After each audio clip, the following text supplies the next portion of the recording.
Hi, folks. I'm Jamie Hiles. I'm Lydia Judy. I'm Derek Lemaster. You're the dark one, it looks like, from your lighting. I can probably make that a little bit better. Wow. Wow, That that's too really... bright? That's good right there. This is Screen Bloody Movies, the podcast where we review a horror movie each week. We go over the horror news. And guys, I've got to ask you guys a question. What is it that you want? And what are you willing to give for it? Well, Because that is the question for tonight's episode as we review the 1994 film adaptation of, or 1993, I'm sorry, film adaptation of Stephen King's 1990 novel, Needful Things. But first, guys, how are you doing tonight? Doing good. Had kind of a long day, but it was kind of fun to sit down and watch a movie. Yeah. What about you, D? had a shitty day, so we'll see what the night brings. We'll make it better. Sitting down with my cup of urine and ready to talk about this film. Old Gramps cough syrup. Yep. Tic Tac, sir. You'd shut your mouth if you knew what was good for you. God, how great is Dumb and Dumber for real? So one of the all times, right? One of the all times. So, guys, before we get into talking about tonight's, I just about spilled my cup of piss. My granny's peach tea. No, that's for your Snyder Bros out there. That's off the rails already. But I've got some horror news.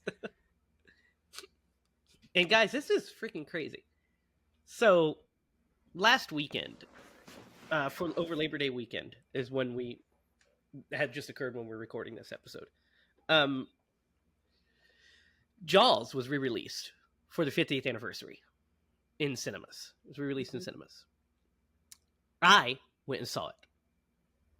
And it was glorious.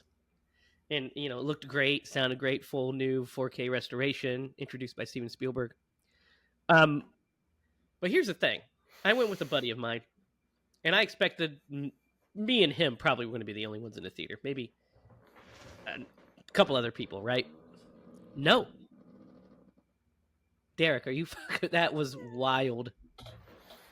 Mark it in the comments where the time tag Yeah, is. I think they know where that one is. Jesus Christ. You also made it obvious by sticking your entire face in the camera. Yeah, oh my God. Anyway. So it doesn't smell great. So. I bet not. So I bet... so I thought that we were going to be the only people in the cinema. Maybe a couple other people.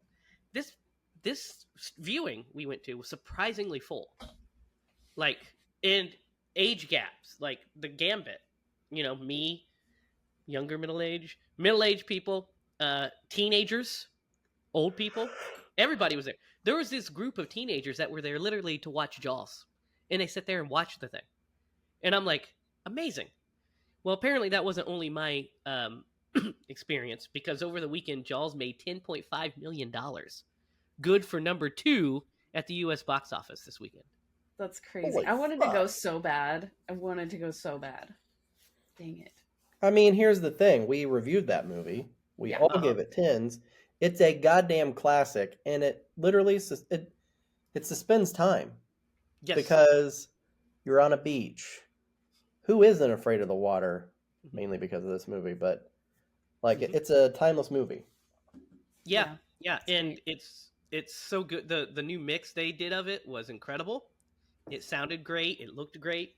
I had a blast. I had a blast watching it. And I was like, man, no wonder this movie made $1 kajillion in 1975. You know what I mean? No wonder people were like losing their fucking minds when that movie came out. Because it still plays today. Yeah. Guys, I think you'll think this is some pretty cool news.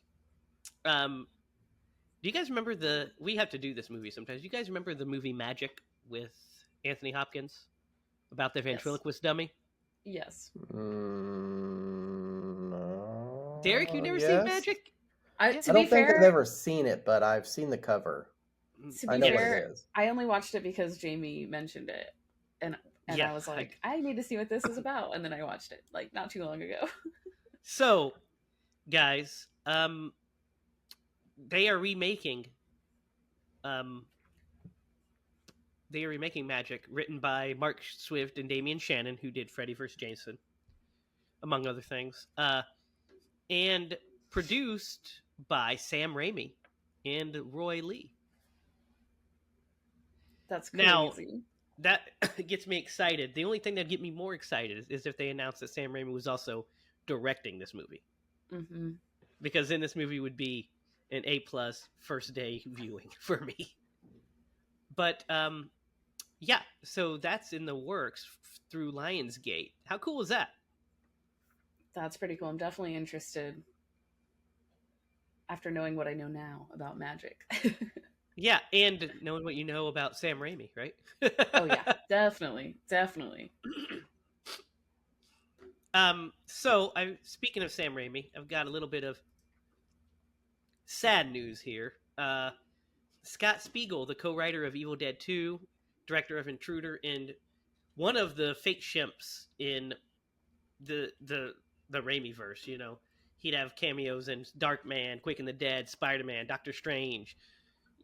He's a Raimi regular. Scott Spiegel passed away this week at the age of 67. Dang. He also was the executive producer of Hostel. He directed Hostel 3. He directed from the sequel to Dusk Till Dawn, and he also co-wrote the Clint Eastwood movie The Rookie. And Really? he introduced Quentin Tarantino and Lawrence Bender, which helped get Reservoir Dogs made. Wow. Yep. I've heard that name pretty often. Yeah, watching Scott the Spiegel. movies that we watch. Yeah. Yes, Scott Spiegel. So, for those uninitiated, one of the things you'll notice him for on screen is he's the guy that tries to steal the pizza, at the beginning of Spider-Man 2, when Spidey sits him down and he goes and grabs the slice, and then Spidey takes it from him. That's Scott Spiegel. So great life, and big loss to the Raimi community. Bruce Campbell said, "This is a big personal loss. Scott Spiegel was a huge part of my formative years back in Michigan. From Sunday school to being stock boys together to Evil Dead 2, which Scott co-wrote. I can't look in the rearview mirror without seeing this unique guy doing cheap gags. I'm grateful for the treasure trove of happy memories. Keep shimping, Scott." So, good job. Yep. Also, on the since we're doing the passings, Graham Greene, the famous character actor from things like Dances with Wolves, The Green Mile, Twilight, The Last of Us, The Outer Limits, Die Hard with a Vengeance, even Red Dead Redemption 2 has passed away as well at the age of 73. You guys know Graham.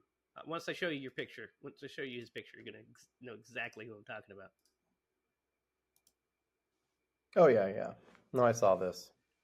Yes.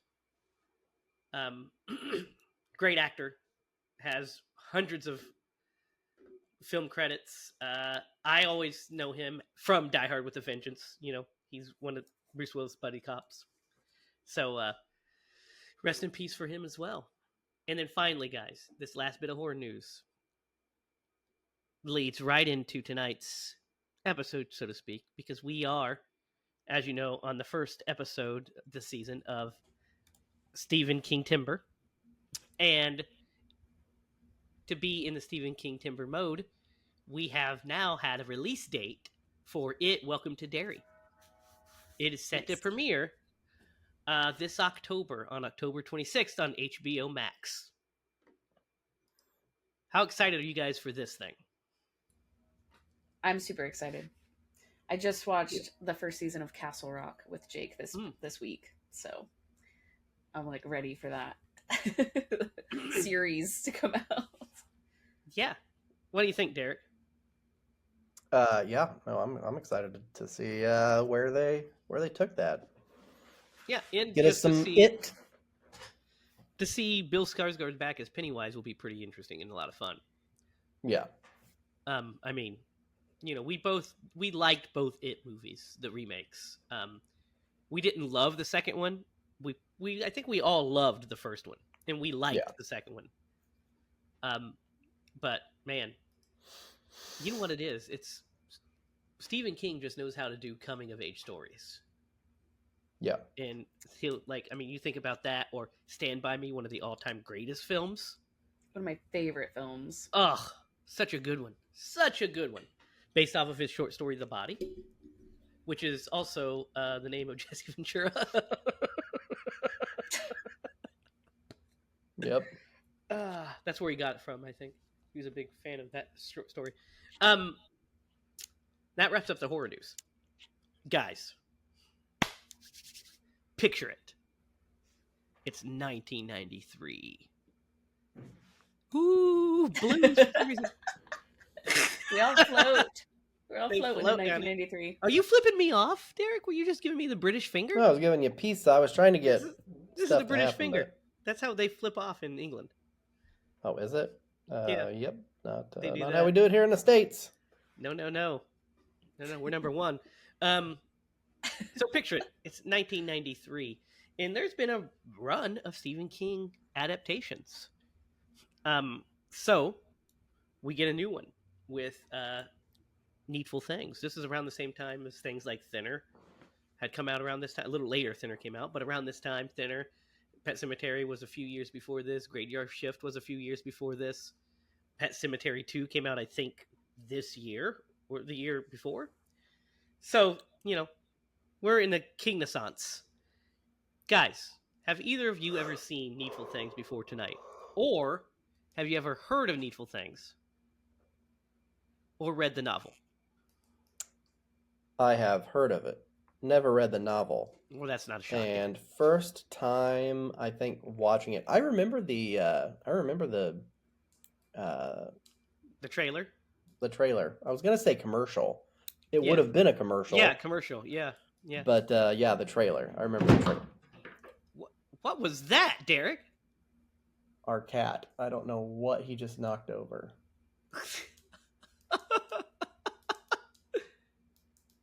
That was wild. Spooky.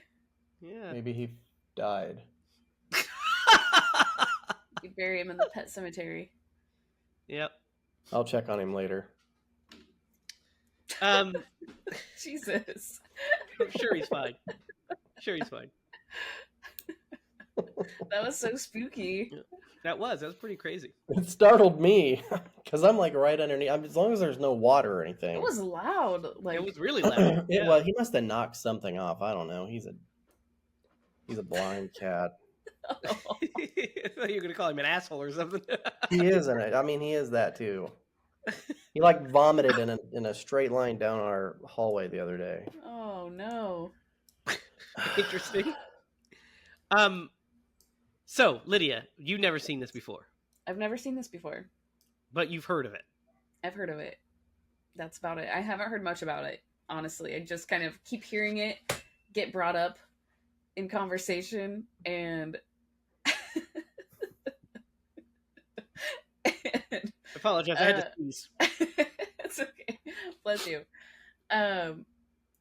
Let's see. I keep hearing it get brought up in conversation, so I was like, I need to watch this one. I don't know. There's a few of his movies that I just have not seen yet. So and what's gotta get to 'em. interesting? What's interesting about Needful Things is I have seen this before. When it came out, my stepdad rented it. It was one of those Allen movies, but I haven't seen it since then. Like since the early '90s, mid '90s, maybe. I think I caught part of it on TV on like TNT one time. Since then, but so like a lot of this was a first watch for me. Felt like it. So I knew the basic beats. I knew where things ended because I have read the novel Needful Things. Right. So the novel is different, much different. Is the novel it? is way better. Yeah, the novel is I- way better. I was thinking that the whole time. I was like, I bet this book is really good. Yeah, the book is really good. It's a great book. It's a long one, but it's a great one. The ending of the movie maybe is better than the ending of the novel, but the novel overall is better. There's characters missing from the book that aren't in the movie, that sort of thing. That happens. But one of the characters is kind of weird that they're not in there. I'll explain it later. But so yeah, this was kind of like a first watch almost. So when I sat down to watch this, the first thing that hit me when it started, a couple things. One is just the look of the movie. It definitely looks like a '90s movie, right? Like there's just something about that filmic look, when they were still shooting on film, and the open mat. I mean, it's looked good, looked good. But did you guys know who directed this movie? Who directed it? This is crazy. Oh man. Fraser C. Heston, which is Charlton Heston's son. What? Yes. He has only directed 1, 2, 3, 4, 5, 6, 7. 7 things. He did Needful Things, was like his film debut. Because he did uncredited on a movie called Motherlode. He did a TV movie called Treasure Island. He did Crucifer of Blood as a TV movie. And then he was a second unit director on City Slickers, which is a fucking classic, by the way. And then this was his first feature film debut, like, theatrical film debut. So yeah, this is his directing. He didn't direct much after this, but yeah, I thought that was interesting that Charlton Heston's son is the one who directed this movie. So guys, what do you want to start with? You want to talk about characters? Do you want to talk about plot? What do you want to talk about first? Yeah. Cool. Thanks for that choice. No, so the whole time I was watching this movie, I couldn't help but think of like there's a line from the Ultron, Avengers Ultron. Yeah. Like the strings. This is kind of the opposite because this guy's the puppet master. Yeah. Right. Yeah. And it also is. It's interesting, man, because when you think of someone like the devil, you think of someone who is scary and someone who is like looks the part of what you would expect. And here you have this older gentleman, well-spoken, has a store, unassuming, but he, like the way that he approaches it, all he's really doing is giving people the thing that they want the most, and then just like little suggestions, like, oh, you want this baseball card? You can give me 97 cents and just a tiny little favor. Yeah. Type thing. So Leland Gaunt is playing off of Leland Gaunt is the character's name, played by Maxwell von Sydow, who is always fucking amazing. Max von Sydow is the best. I mean, he's in a little film called The Exorcist. I don't know if you guys have seen it, but he's phenomenal in this movie. He's the best. He's the best part of this movie. Yeah. By a large stretch, he's the best part. He's so good. But yeah, so it's just like what's what the devil does, right? That's the evil that men do, is just that little suggestion, don't tell anybody, and then it all coalesces into madness because these little pranks build up to be big deals.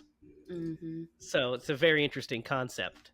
So yeah, he's obviously great. His performance is great. His character is well written. I think he's does a good job. What do you guys think of Alan Pangborn, played by Ed Harris? I love his character too. There's a scene where I don't know if anyone's ever gotten out of a car in a more badass way.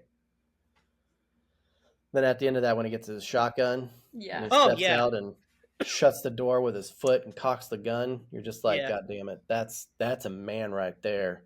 Yeah. I have kind of a different sense watching this movie after just watching the first season of Castle Rock, because Alan Pangborn is in that. Yeah. So, I was like, as soon as I heard the name, I was like, Pangborn, what? He's in this? I had no idea he was Yeah. in this. He's an old man in Castle Rock. Yeah. He is, yeah, and he's a great character. That Yeah. was great. So I was kind of already like in love with him in this. I was like, oh, I love Alan. He's great. Yeah. Yeah. Even though he might be completely different, I don't know the timelines of anything, like if that's even relevant. Yeah, I mean, in this. Castle Rock isn't canon. It is. It's not just, canon, no, it just is what it is. Yeah. It was so fresh in my mind. Like I literally just watched it yesterday, so I was like, yeah, I love that guy. Yeah, and Ed Harris is always great. There's Yeah. really, I don't think, a bad Ed Harris performance. Yeah. He's really good in this. There's a bit later in the movie when he's like gets into like a screaming match that's really good. When he yells, what's going on and everything is really great. And his final speech to Leland Gaunt is really good too. When he tells the townspeople, "Look what you're doing," So the setup is interesting because Leland Gaunt's store, Needful Things, just kind of rolls into town, and it's just like every small town. When a new business comes in, what's the first thing you do? You go and check it out, right? I mean, you know this, Lydia, living in a small town, and a new store opens up. You eventually have to go check it out. Let's just go check out what that store is about. Absolutely. So Especially everybody if it's an wanders in antique there. store. Yeah, everybody wanders in, and he's like, everything's for sale, but there's no price tag on anything. And it looks nothing like a store. It looks like it's a dude's house, like a dude's giant house. Just lives in it, just lives in it and sells shit, I guess. My dream. Yeah, exactly. And then the first little bit we get is with, with the young boy who ends up, buying the Mickey Mantle. Brian Rusk buys a Mickey Mantle card. And we don't see what he wants yet, but that's when we start to see what the pattern's going to be. Hey, so you have all this, you have this money. I'll take this. This is half of it. The other half is this thing. So you don't know what it is. Is it going to be his soul? What is it? You're just kind of left hanging, right? Mm-hmm. And then you find out it's just this prank. He goes and it's a little prank. Just throws dirt and chicken shit all over the crazy lady's chicken hat, or all over her clothes and her chicken coop. And we're introduced to a lot of characters, just like most King stories. There's a lot of characters in this small town that we're kind of introduced to, and they all have distinct like little quirks and personalities. Obviously, we talked about Alan. There's his girlfriend Polly, who really doesn't have a lot to do in the movie. Her big character trait is that she has arthritis, and that she was held hostage by Hans Gruber. Right. Oh, Bonnie Bedella. But she's his love interest. They're like engaged. They get engaged. Her and Pangborn, and then we're introduced to some of my So, guys, what do you think of Buster? Let's talk about Buster, dude. That guy's got some problems. Yeah, he's got a lot of problems, and he's a fucking terrible human being. But I loved the actor's performance in this. Oh, that's J.T. Walsh. He's always great. Yeah. He stole almost every scene he was in. He has a presence, right? You really want to hate that guy. Oh yeah. Is just him being a great actor. Sadly, I was looking up his profile. He only lived 5 more years after this movie. He died pretty young, 54. Yeah. He was a great character actor in a ton of stuff. Yeah. The scene where he is introduced to, we're introduced to him, where he's yelling at Norris Ridgwick, the deputy, Mm-hmm. and he's pissed off at him for giving him a ticket and everything, and he calls him Buster, and you don't understand that yet. Why he gets so pissed off at people calling him Buster? Then you realize it's because his name is Keaton. So people think he's a bumbling idiot, so they call him Buster Keaton. Pretty funny. And it really, really pisses him off. But yeah, he's great. He's a great asshole. And then you have Nettie, who was like just a weird woman who we've come to find out was being abused by her husband, and she killed him with like a figurine, essentially. Uh, so she's immediately interesting, right? Yeah, she's definitely quirky. Like a unique personality. Yeah, Because you yeah, first meet her and she's like just like talking about like, oh, well, do you think he can do these things? It's like she's almost like kind of slow or weird, you know? yeah, yeah. She's like jittery and anxious about everything. Mm-hmm.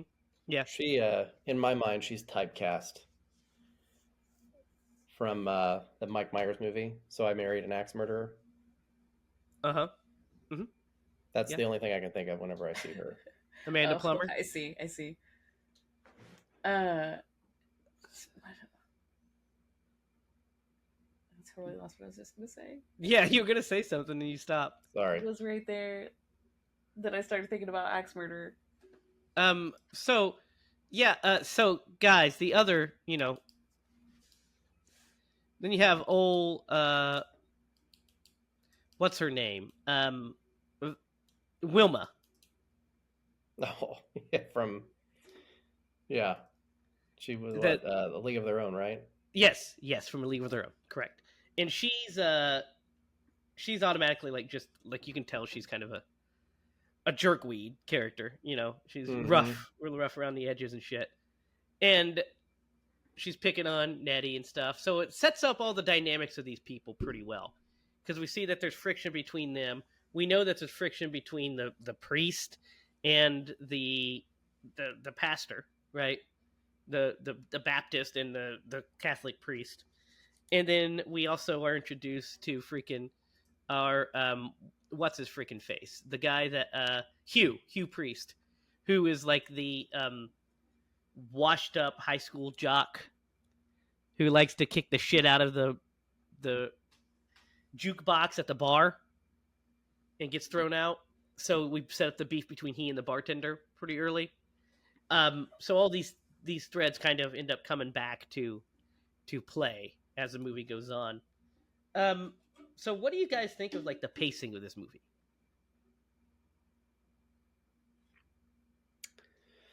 I didn't mind it. So it's a 2-hour movie, Mhm. but there's so much subplot that goes on that like it's always kind of entertaining because every like little thing is leading to the next thing.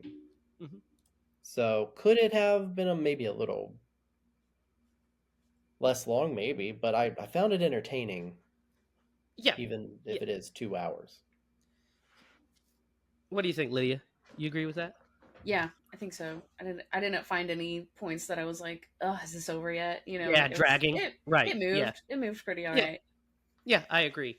The so let's talk about like these pranks that they're pulling and such. So we talked about Brian initially does the whole, mud and shit on the thing. So she Mm-hmm. immediately thinks it's Nettie and says she's going to kill her dog. So then he sends Hugh, who, by the way, some of the stuff that these people want is fucking hilarious. The fact that Hugh's big thing, because he's such a loser, is that he wants his high school jacket. Kind of cracks me up. I mean, he's Uncle Rico, but without the alcohol. Yeah, yeah. Well, with the alcohol, I mean. Well, he had the alcohol. Uncle Oh, Rico yeah, was yeah. not. But yeah, you're right. Yeah. He like just that's his glory days, right? Yeah. So he just Mm-hmm. wants to move back to him. So he is the one that kills the dog. That's what Man, he Leland got fillets asks that of thing. him. He does, which is kind of like the most nefarious that anybody does. Some of the That's other what I things that said. That's what I like said when I saw it. Yeah. all of the other things that Gaunt has people do are like up to that point are small Yeah. Mm-hmm. things that escalate into big things because he has them do that and then you know he has her flay the dog but he has Nettie place the when she gets the figurine back he has her place the tickets all over Buster's house that call him Buster and shit to frame the deputy and then somebody sends a thing to the deputy so he thinks it's from Buster and it's a mousetrap. Mm-hmm. And then dude, by the way, Buster's thing that he wanted was that racetrack thing. fucking racetrack thing, yeah. Yeah, the horse track. What the fuck? It was pretty cool. Because he tells him that it has magical powers, essentially, that whoever wins the race is who will win the race, and he can bet on it because he has been embezzling money from the fucking town. Yeah. $20,000. Yeah, I love that. He's like, how much? $20,000. You know, like, what are you fucking out of your mind? Which, of course, got makes it look like Pangborn is in on it because he has her arrive at the right time, so she sees them together, and then has one of the other characters plant money. I think it's the priest, or not the priest, but the pastor, the Baptist pastor. And then the priest cuts the dude's tires, right? Yep. Cuts old Hugh's tires to send him over the edge. And then he looked way too happy about it too. Oh, he did. So all of this stuff leads to Brian smashing the windows of the house after Nettie finds her dead dog. So she goes to confront Wilma, and they kill each other. What do you guys think of this scene? It's kind of wild. I love Could you imagine, like, what kind of a kid would throw fucking apples? And by the way, those weren't apples. The way they were destroying shit, they were fucking cannonballs, I guess, because he was like taking out televisions, which if you've ever tried to break one of those TVs, goddamn impossible. You're not doing it with an apple. No, they're pretty tough. Yeah. They're pretty tough. They had many a controller thrown at them, for sure. And that bounced right off. Yeah, it did. Yeah, the microwave exploded. There's like jars everywhere exploding. Yeah. I was like, they had fun filming that. Yeah, they did. Just the destruction. What do you guys think of their fight in the scene itself, in the way it ends and everything? I loved it. I thought it was great. I loved seeing I just loved like the suspense of them, like her, walking up the stairs and like looking through the curtains into room to room, and one has a meat cleaver and the other has like a butcher knife, and you're just like, oh my gosh. And I have to say, I would do the same thing if I thought somebody killed one of my dogs like that. Yeah, I would have went with a gun. Yeah, I would lose my mind, and I will come at you if you. I'd have turned John Wick for sure. Yeah, exactly. Dudette, her husband is either the fucking deafest person on earth or the dumbest person on earth, because I think both was feeding. He's also the slowest person on earth. He was fucking feeding chickens while his house got destroyed by fucking apple bombs, and then he lets this lady walk into his house while he's fucking still feeding the turkeys or whatever they are. Yeah, I mean, like, it's crazy. Yeah. Because she says, grab go to the coop. I feel like turkey tonight. You feel like turkey every night, Wilma. She's crazy. She is crazy. So yeah, great bit. They fall out of the second story windows, having stabbed each other. And so it's like Brian feels the guilt of this. He tries to talk to Pangborn, and then eventually tries to end himself. And Pangborn luckily was able to stop him from that, but he did shoot himself. He did get injured, but he didn't kill himself, thankfully. So everything escalates pretty quick after that.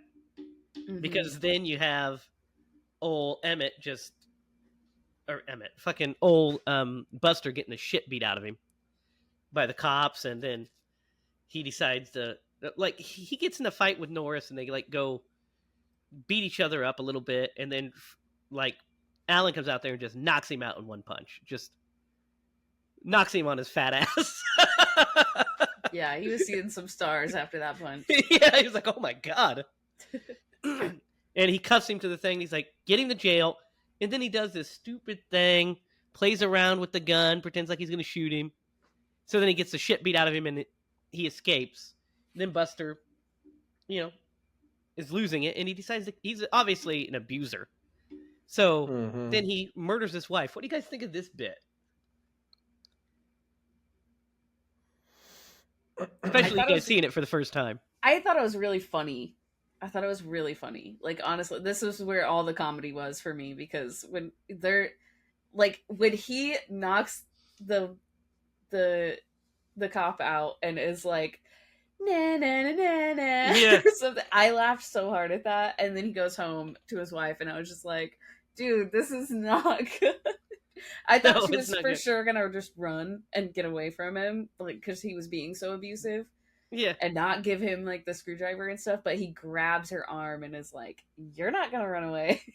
Man, I Yeah. would have taken that because she grabbed the drill. I would have drilled him right in the face with it. Yeah, or the hammer.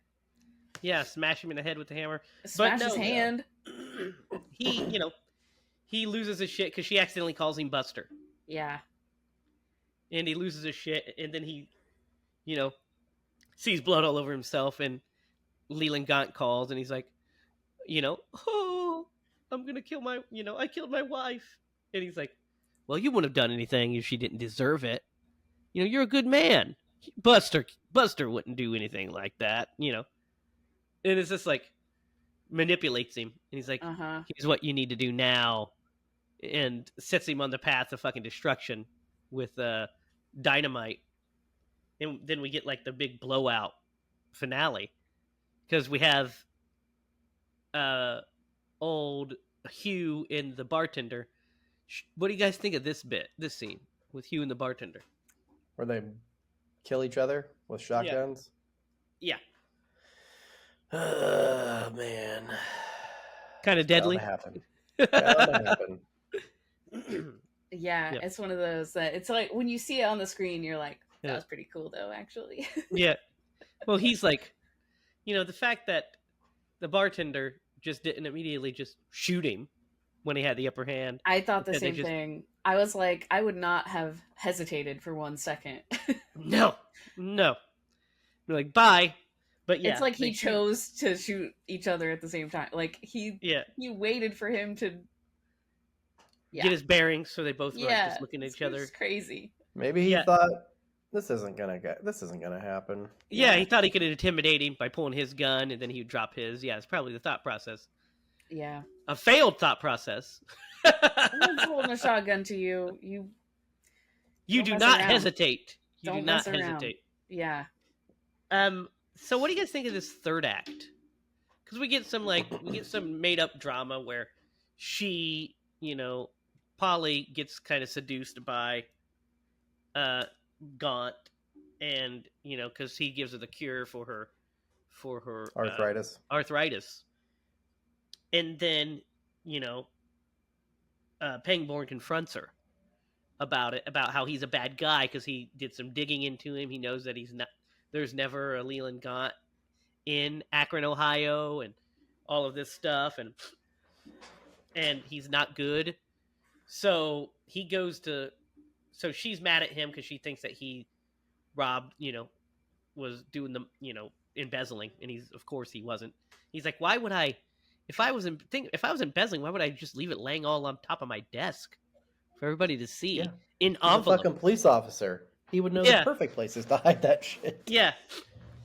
So when she,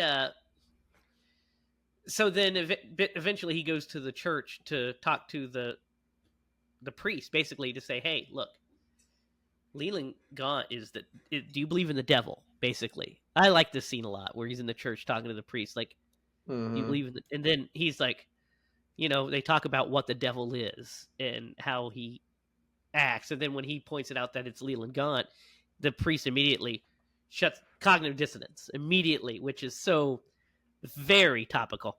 But cognitive dissonance, he completely shuts it down. Oh no, he's a good man because he's doing the bidding of Leland Gaunt, and he, instead of realizing, oh, I've been duped, he doubles down, and he should. It has to be that Baptist. He should know better. Church goes up in explosions. There's somebody with a gun sitting around. We don't know what's going on with that yet. We do get that really great scene with I do like that scene with Buster and Gaunt, where he's like begging to die, begging for him to kill him. He picks him up by his throat and stuff. He's like, I just want to die, please. Not yet. You've got work to do. It's pretty great stuff, I think. Yeah. Pretty cool. And then we get that whole you know, final conflict essentially, where he gets the whole town people together and they go and confront Gaunt, and he's like, "Hey, so what did he promise you? And what did you say you were going to do for him?" And they start each saying, "Well, I did this. Well, I did that. So you didn't do that. She did that." And they start realizing that all of these bad things that are happening to them all came from Gaunt telling them to do it. And I love that bit where he says, "You're finished. You're done here, Gaunt. You're finished. You know, you're done. You're finishing this town. Everybody's on to you now," which is perfect. You know, it's like that's shining a light is the worst thing that can happen to evil. You know, is you know, basically showing it for what it is. And so once they see who he is, he feels cornered, and then, you know, old Buster shoots Pangborn in the arm, and he comes out like a fucking Looney Tunes nut. What do you think of him at the end here? I think he's a little kind of ridiculous, but Yeah. A Yeah. little over the top. yeah, just a tad. Yeah. Cuz he's you know, rambling and stuff, and he's like, "No, he made you do it too." And he's like, "You made me kill my wife. That's right. It was you." And then he's like, calls him Buster, and he goes, "Don't call me Buster." And they run in the house, and a big giant explosion. Yeah. And then Leland Gaunt just walks out Yeah. like nothing ever happened, and says, "Okay, I know when I'm beat, you know, but I will be back. And I'll be back, you know, years and years from now. I'll be talking to your kids in 20, you know, whatever it is, 2053 or something like that. Yeah, 2053. I'll, you know, he'll encounter their grandson in 2053, and then he's rides off, and then his dark car disappears into the, like, it vanishes. What do you guys think of this ending? This whole third act. I think it's really well done, and it is that proverbial, like, you know, good overcoming evil. Because how do you defeat him? You can't blow him up, Yeah. obviously. So, you know, they bring everything to light. They all Yeah. come clean, and then so that's You pretty kill it with cool. truth. Yeah, you kill it with truth. Yeah. And also, one thing that we skipped is that so when he goes into that store, because he does go into the store, and Yep. Leland's like, "Oh, what you know, what is it that you want?" "Oh, there's nothing that I want or need." Essentially, Yeah, I'm pretty like much he's good. uncorruptible in essence. Yeah. So That's a good point. pretty cool stuff. Yeah. What do you think of this third act, Lydia? Well, I have to say I really love the irony of the like priests like about to murder each other. Yeah, like they're literally beating the shit out of each other Yeah. and ready to the priest is ready to kill the Baptist preacher Yeah. when really- Pangborn fires the shotgun in the air, and it's like, Yeah. That's its own little spotlight of like the corruption of the church a Yeah. little bit, you know. yeah. And then but yeah, I like I don't know if I like how long it went on of him just like describing everything like in the middle of the street, but I liked when the guy comes out with like strapped with the bombs and they're all like, "Oh no." Yeah. Ah! Yeah, and then he's like, "Well, just, you know, take me and let everyone else be okay." And he's like, "No." Yeah, no, You I know, don't he wanna like do that. yeah, like he realizes like, "Oh yeah, you're right. This guy has manipulated me in every way Yeah, this and guy's an ruined asshole. my life." Yeah. Yeah. So, I thought it was cool. I love the explosions in this. Yeah, well, practical explosions are always the best. Blowing up those miniatures, Derek, miniatures, it's what you blow up. Blowing up some miniatures is always a glorious thing. I loved it. Oh. I miss these explosions. Go for the Yeah, real thing. much That's better what I than do. CGI BS, So right? much better. Oh, so 100%. much better. Because you just see the real I fires. could feel the heat. I could feel the heat on these ones. And you can see like the real debris fly, and you know, you can simulate that sort of stuff. But what makes that stuff so unique is that you can't really simulate it. You know, Yeah. It's unique. So yeah, I Yeah. love it. It looked so good too. The camera Well, angles, they got the perfect angle on that explosion. yeah, that big one. Yeah, especially. Yeah, because there's a couple of explosions. There's a church one too, Yeah. which is pretty good. The one thing that I don't like is when they shoot each other and they go to that slow motion is chintzy as hell. I do not like that. Yeah. I was Yeah. like, ugh. There's a few things that are Uh, kind of dated in that yeah, there's regard, a you lot. know. There's a lot. Yeah. But overall, what do you guys think of Needful Things? You know, I think I'm gonna give this movie. I'm gonna give it an 8. I don't even know what it got on IMDb. Let me. I don't think it's that high. It doesn't matter. It's whatever you want to give it. Yeah, I know. I'm curious what. So it's got a 6.7. That is Yeah. interesting. I think it was a really great portrayal of the devil. Um, I feel like there was a lot of depth to this movie for being 2 hours and as many characters. I do feel like they did a decent job of keeping track of each person's storyline. Like it all kind of made sense because with a cast this size and with all these different things going on, super easy to get it convoluted and just not knowing what's going on. Yeah, you get lost in the haze. Yeah. Yeah, so I feel like they did a pretty good job of keeping, all of the stories moving forward and also coming to that like intersection, which is really really cool. But I think the acting in this movie was really awesome. It was great. Everybody did a really good job. So yeah, I'm gonna give this a movie an 8. First time seeing it, but I will watch this movie again. What do you think, Lydia? Yeah, I think I didn't set the bar like super high or anything for this one. You know, I'd heard that like some reviews are like, oh, it's fine. Mixed. You know, Yeah. Yeah. yeah. But I actually really liked it. I really liked, um, the characters. I wish they had a little bit. I wish some of them had a little bit more depth. But with 2 hours, I feel like they did what they could.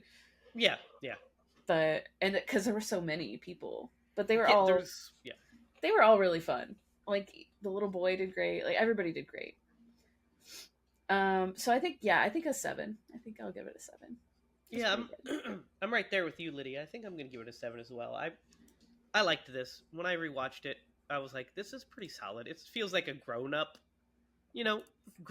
King movie a little bit. I kind of like the themes of it. The book is just, it doesn't compare to the book. The book is way better, but the book's ending, like I said, I think this ending is probably a little better. But the book when is wild. You have to like fucking know. You have to read the Dark Tower to understand what's going on.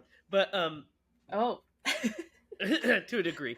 But it's I mean, you can not read it and just take it for what it is, but it ties more in with that stuff, so you get more out of it if you've read the Dark Tower. Such a At Stephen least King thing. Except at least the first couple books of the Dark Tower. But yeah, I really liked. I liked it. I think it's good. Like you said, Derek, I agree. The performances are pretty solid. Max von Sydow is excellent in the movie. Ed Harris is really so good. great. I feel like we didn't talk about him enough in this because No, he's perfect. he is perfect. Yeah, no notes. Like he did No, great. no notes. He's really good. He's very sinister. He's also very charming, He's so like cozy. likable. Yeah, very likable in parts, but you know he's evil, so you know it's a trick. Yeah, for In sure. the way he like kind of just, fluffs it off at the end, like, I've been through towns over and over again. I'll come back to this one later. What's interesting is this story is the last Castle Rock story that King wrote. Mm. This is like the ending of the Castle Rock stories. The story's set in the town of Castle Rock. So that's interesting. But yeah, Castle overall, Rock Productions. Yep. Yep. You had mentioned something, and I thought it was really relevant. Now, what was it? Can't remember. Oh, yeah, I was going to say. I do like how sprinkled in periodically, it only happens a couple of times, like his physical, like the veneer of him like The and teeth and his the teeth fingernails. and a couple of times the fingernails. Yeah, I like that they sprinkled that in just to let you know, like, he is not actually human. He is the Yeah, devil. he's something more. He's now is he the actual devil? We don't know, but Mm. he's definitely supernatural. Yeah, He definitely Mhm. has his power he's from the devil. he's devilish. Yes, for sure. But Leland He- Gott's a cool character. Yeah, demonic. yeah, great stuff. All right, guys, it's time to Atkinize this movie. Who would the great Tom Atkins play? Ooh, The main character, I think, personally. do you think he would replace Ed Harris with Tom Atkins? Yeah, I would. Oh man, you know what? I don't think I'd replace him. Ed Harris did a really good job. I He love Ed did Harris. do a He great did a job, great job, dude, but I would Tom love to see Atkins Tom Atkins in the movie would be pretty fucking legit. It would slap. It would slap. It would slap. I'd have to agree with Lydia on this one. Yeah, I'd have to agree. I'll I disagree. couldn't. Like, who else would he be? I mean, he wouldn't be. I We mean, can't. he wouldn't be Buster. He's not. He'd No, maybe he's be not a the buster. deputy. And that's know? not good enough. No, he'd have All to he be. gets is like a rat trap Yeah. on his fingers and a Yeah. punch in the I face. don't know. Yeah, I would agree, Lydia. I agree. I love Ed Harris too, but man, We could Tom probably play Atkins in that Polly. part would be pretty badass. Polly. Yeah. Replace him with Polly. Polly wouldn't be sneaking around, that's for sure. If Tom Atkins Yeah. was Alan Pangborn. Yeah, true. But yeah. All right, guys, it's my turn to pick for this week's, Stephen King Timber. And here's the thing: I was kind of going back and forth. There's one movie I almost picked. That's a Stone Cold classic. But then I was like, well, maybe we'll watch. It'd be more fun to watch a movie that I don't know if you guys have seen before, or have seen enough. So I spun the wheel, is what I did to make my decision. And next week, well, let me see where this is streaming first. The suspense is killing I know. me right now. Perfect. Next week we are going to watch George Romero's 1993 adaptation of The Dark Half. Oh, snap. I've never seen is- that one. Excellent. The Dark Half is streaming on Tubi, Pluto, MGM, YouTube, Sling, and Lydia. It's streaming on Fubo TV. No way. Yes, Fubo TV. But you can get it at any of those locations, Tubi or Pluto TV, for free, and it's also on those subscription channels and Amazon Prime. So next week we are going to do George Romero's adaptation of The Dark Half, starring Timothy Hutton. Another 1990s movie. Very cool. Same year, 1993. My year. Yes, your year. The So whole year. that whole year is yours. Except the Derek, first day. what year is yours? 1957. The hell? How rude was that? That was pretty rude. I apologize. Well, that will do it for us this week. Your homework for next week for Stephen King Timber is to go on Tubi, Fubo TV, or any of them, and watch Stephen King's, George Romero's, I should say, The Dark Half. Be sure to like, share, and subscribe. Comment down below your thoughts on Needful Things. And if you have any suggestions on what movies to do in the future, let us know. Also, you can follow us online at HiLaProductions.com. Follow us on Facebook at HiLa Productions. And you should stay tuned for those at those places, because we'll have some updates regarding the movie that we are currently shooting, which you can check the opening scene out right at the end of this episode. So be sure to check that out, comment, like, and share. And until next week, for Derek Lemaster and Lydia Judy, I'm Jamie Hiles. Remember, if you're going to scream bloody movies.